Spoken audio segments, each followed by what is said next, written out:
En 2025, certains altcoins ont fait plus 200%, d'autres plus 500%, et un en particulier a dépassé les plus 1300%. Pendant que certains investisseurs hésitaient encore à acheter du Bitcoin, d'autres ont multiplié leur capital par 5, par 8, parfois par 10.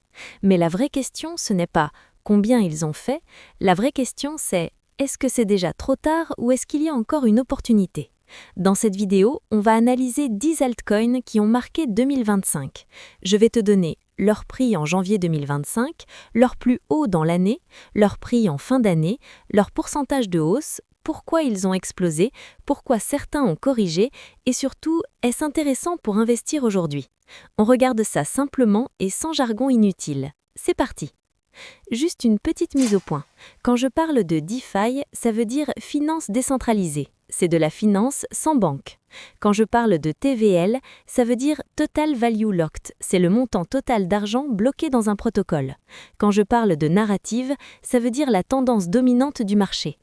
Je mettrai en sous-titre la définition de certains mois. Maintenant, on peut y aller. 1. Saros. S-A-R-O-S. Janvier 2025, environ 0,02 $. Juin 2025, environ 0,30 $. Fin 2025, environ 0,18 $. Hausse maximale, plus 1300%. Pourquoi ça a explosé ? Saros évolue dans la finance décentralisée sur la blockchain Solana. En 2025, ils ont lancé un système plus performant pour gérer la liquidité. En clair, les investisseurs pouvaient mieux optimiser leur rendement. Résultat, afflux massif d'argent, spéculation intense, explosion du prix. Pourquoi ça a corrigé ? C'est simple. Après un X10, les investisseurs prennent leur profit. C'est mécanique. Est-ce intéressant ? À court terme, c'est très volatile. À long terme, ça dépend de la croissance de Solana et de la DeFi. C'est un profil haut risque mais haut potentiel. 2. Onyx Coin, XCN. Janvier, 0,004 $. Pic, 0,026 $. Fin d'année, 0,018 $. Hausse maximale, plus 550%. Pourquoi ça montait ?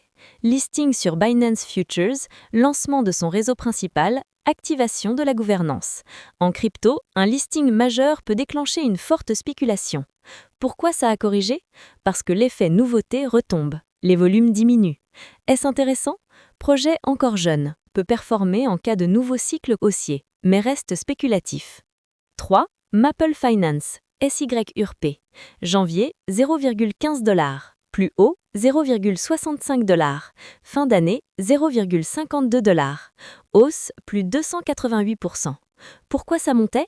Maple est une plateforme de prêt sur blockchain. En 2025, leur montant total broqué est passé d'environ 500 millions à plus de 3 milliards. Les investisseurs institutionnels sont revenus sur la finance décentralisée. C'est un projet avec une vraie utilité. Pourquoi légère correction ? Rotation de capital, mais pas d'effondrement violent. Est-ce intéressant ? À court terme, oui si le secteur repart. À long terme, probablement le plus solide de la liste. C'est un profil à risque modéré comparé aux autres. 4. Teoshi. Janvier, 0,000122 $. Pic, 0,000462 $. Fin d'année, 0,000320 $. Hausse, plus 280%. Pourquoi ça montait ? Communauté très active, marketing fort, listing multiple. Toshi mélange l'aspect mème et utilité. Pourquoi correction ? Très dépendant du sentiment. Quand l'engouement baisse, le prix baisse. Est-ce intéressant ? À court terme, trading possible. À long terme, dépendra de sa capacité à évoluer au-delà du simple effet communautaire. 5. Hyperliquid, HYPE. Janvier, 27 $. Pic, 45 $. Fin d'année, 39 $. Hausse, plus 65%. Pourquoi ça montait ? Hyperliquid est une plateforme d'échange décentralisée performante. Le lancement de nouvelles fonctionnalités, augmentation des volumes. Pourquoi correction ? Rien d'anormal, simple respiration du marché. Est-ce intéressant ? Projet sérieux, mais dépend fortement du marché global. Profil intermédiaire. 6. Pudgy Penguin, PUNG. Janvier, 0,018 $. Pic, 0,031 $. Fin, 0,022 $. Hausse, plus 70%. Pourquoi ça montait ? Notoriété énorme, partenariats commerciaux, narrative NFT revenue en force. Pourquoi une baisse? Très spéculatif, basé en grande partie sur la popularité. Est-ce intéressant? À court terme, volatile. À long terme, très incertain. 7. BitTensor, TAO. Janvier, $280. Pic, $420. Fin, $360. Hausse, plus 50%. Pourquoi ça montait? Projet mêlant intelligence artificielle et blockchain. En 2025, tout ce qui touchait à l'intelligence artificielle attirait les capitaux. Pourquoi correction? Rotation hors du secteur AI à certains moments. Est-ce intéressant? Si l'intelligence artificielle décentralisée explose, fort potentiel, mais dépend d'un secteur encore jeune. 8. Monero, XMR. Janvier, $140. Pic, $230. Fin, $210. Hausse, plus 60%. Pourquoi ça montait? Retour de la demande pour la confidentialité. Monero est spécialisé dans les transactions privées. Pourquoi correction? Pression réglementaire constante. Est-ce intéressant? Plus stable que la plupart des altcoins, mais toujours exposé au risque légal.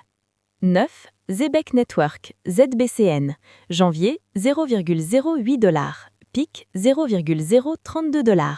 Fin, $0,021. Hausse, plus 300%. Pourquoi ça montait? Paiement en continu sur blockchain. Intégration avec actifs du monde réel. Pourquoi correction? Prise de bénéfices après forte hausse. Est-ce intéressant? Projet intéressant mais encore en développement. 10. PP, PEP. Janvier, $0,000122.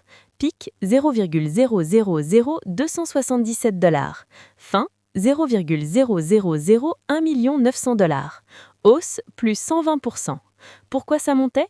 Spéculation pure, communauté très active. Pourquoi ça baisse? Parce que les mêmes coins dépendent uniquement du sentiment. Est-ce intéressant? Ultra spéculatif, risque très élevé. Pour une analyse globale, en 2025, les plus grosses hausses sont venues de projets DeFi innovants, de narratives fortes comme l'intelligence artificielle, de projets communautaires très actifs. Mais attention, les altcoins qui font plus 1000% sont rarement les plus sûrs. Plus le gain potentiel est élevé, plus le risque l'est aussi. Si tu veux investir, pour du long terme plus structuré, je partirai sur Maple, Hyperliquid et éventuellement BitTensor. Pour du court terme spéculatif, je partirai sur Saros, Onyx et Toshi. Pour du trading très risqué, je pense PP, Pudgy. Pour une stratégie intelligente, il ne faut jamais investir tout d'un coup. Il faut investir progressivement. Il faut diversifier. Ne pas acheter uniquement parce qu'un actif a déjà fait plus 500%. Et surtout, il faut toujours comprendre dans quoi tu investis. Conclusion. 2025 a montré une chose, les opportunités existent encore, mais elles sont volatiles. La vraie différence entre un investisseur et un spéculateur, c'est la discipline. Si cette analyse t'aide à mieux comprendre le marché, like et abonne-toi. Et dis-moi en commentaire si tu as investi dans une de ces cryptos ou si tu vas investir dans une de ces cryptos. À bientôt pour une autre vidéo.